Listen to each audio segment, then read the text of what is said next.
Welcome to Sunshine Cathedral's Queer God Squad. It's Monday, August 19th, 2024. I'm Reverend Dr. Darrell Watkins, the senior minister here at Sunshine Cathedral. I am Reverend Dr. Robert Griffin, the executive minister. Faith and religion can be complicated for the LGBTQ plus community. Surveys show that evangelical faith is the justification for the greatest attacks on the LGBTQ plus community. I am Reverend Kevin Tisdall, the Minister of Education.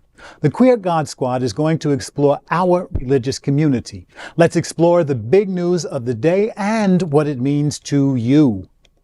I'm Reverend Dr. Ann Atwell, the Minister of Connections. This is live, and then we are available on demand. If our community is important to you, share this news with your friends and family. Join the conversation on your favorite streaming platform and social media.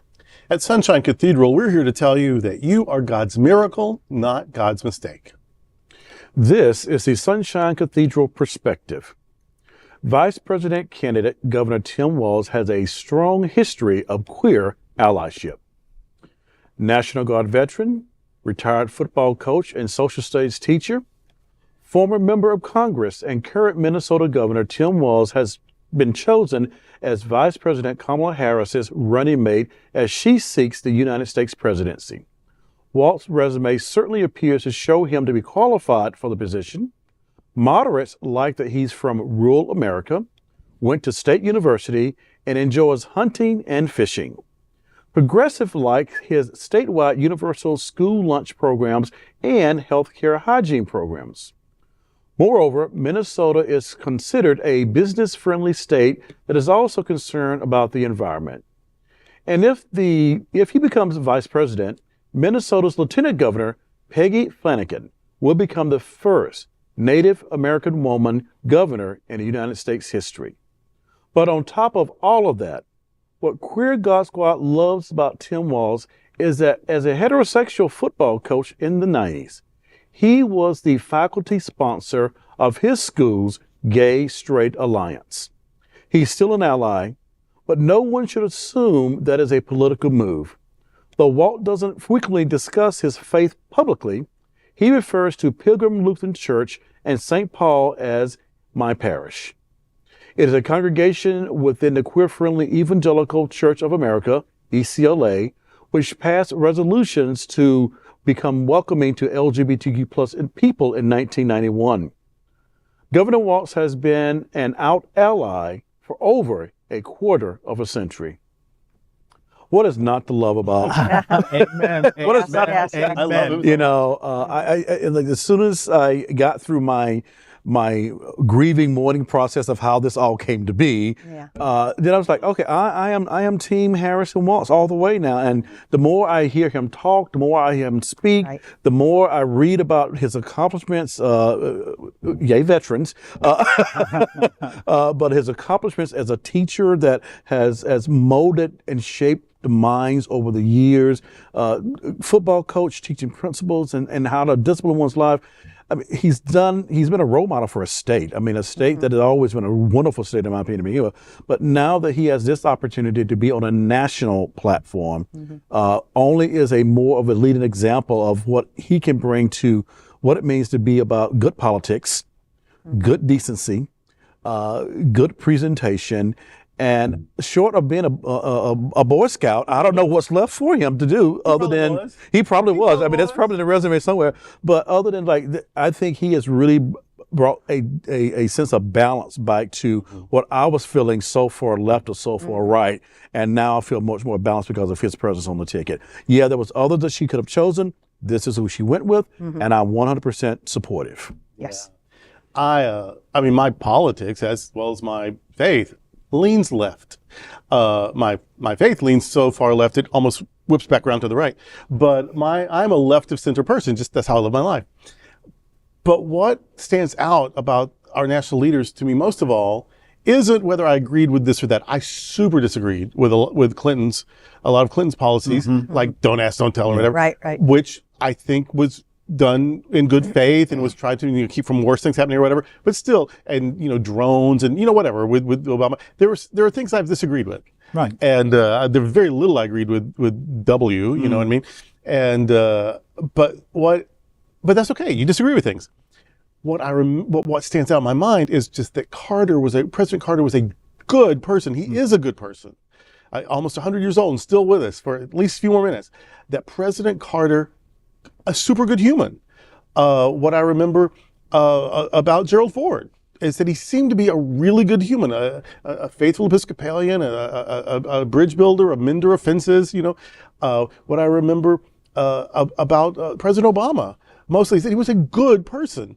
That he seemed to really care about people. He seemed to he seemed to be a healer. He ran on hope, the theme of hope. What I liked about President Biden, other than super successful, legislatively, maybe the most successful president we've ever had, but he was a good person. Yeah. That, he really does go to Mass. He doesn't make a big deal about it, but he goes to Mass every week, and he loves his family, and, he talked to people on the train, when he was in Congress, and, he's a good person. I think Vice President Harris is she seems like a good person, a good mother, a good friend. And Governor Walz just seems like a good person. You'd want to be his neighbor. You'd want to be his friend. Yeah. You'd want to be on his staff. You'd want your daughter to marry his son or whatever. He just seems, I don't even know what his children are, but he's just a good person. And so that's what I love. We can disagree about this or that policy, and try to change each other's minds about this or that policy. But what the legacy of people that stick with me are those that seem like a good person or otherwise. I mentioned a lot of people. There was a period between 2017 and 2021 that I left unnamed because there was nothing in that period of leadership that resembled goodness or kindness or compassion or justice. Just cruelty and hate and vengeance and the worst of human qualities during that period. So those who demonstrate the better angels of our natures, Carter, Walz, Obama, really stick out to me because we need that as much in leadership as genius and good policymaking. And I think Pete Buttigieg, good person, and that's what we need in our administrations. Yes, smart people, and we want to agree with their policies. But what's most important is that these are people that you can be proud to say,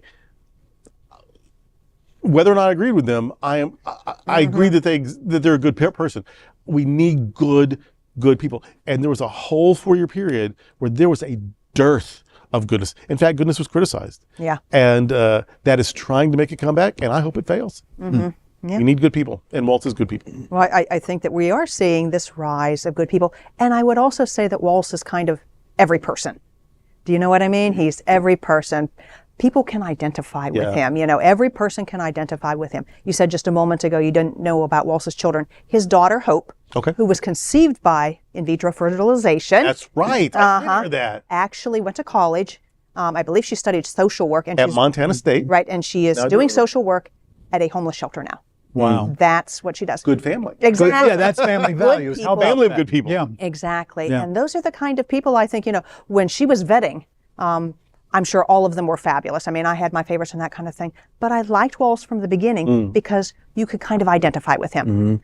And he could probably kind of identify with you in just some way. Yeah. I tell you, if Vice President Harris had gone to central casting, I don't know that she could have picked a better person. And I'm sure it wasn't luck of the draw. The vetting process was quick, but it was thorough. And what was interesting was the right before she made her announcement, she had the final 3 candidates come and sit with her and talk with her. And it was said that there was one candidate who was really fantastic, stupendous, but they didn't quite mesh according to reports. So when she got up on Monday morning and said that Walz is my guy, a lot of people were surprised, but those who knew him, those who knew of him, those who knew his background, what we talked about, football coach, social studies teacher, mentor. In the 1990s, he had the gall to say, yes, I am going to be the teacher, the advisor to the Gay Straight Alliance. Not 2015. Not Right, 2015. right. No, in the 1990s. 1990s, he said that this is what I'm going to do. And one of his students graduated sometime around 2004. He was recently interviewed and said that this person said that he was a lapsed Republican. But what he remembers about Walz was that he was truly genuine. That you knew that when you were talking to him, you were talking to a real person. And he never knew what Walz's politics were until Walz decided to run for Congress. This guy said Walz could have gone either way, Republican or Democrat, because he was so centralist in his thinking and his policies. We know now that we can easily call him a progressive, and he comes from a state where progressives really push stuff. I remember back in the 1960s, Hubert Horatio Humphrey, when, oh my gosh, Walter Mondale's another Minnesotan. There are so many of them who have led the push for progressive politics. Yeah, okay, you just want to mess up stuff, don't you? Who is endorsing this candidacy? Oh, is he? Because Yes. I thought that he was leaning toward the other way. Well, he was some wacky libertarian, whatever. Right. But he's he's coming back, around. He's back in this ticket. And that's what we get out of Minnesota. We get a hunter who believes in gun control. Yeah. We have a candidate who loves everyone truly. And believes in And public believes education. in public education. He's got so many different sayings, and I'm going to botch one of them terribly.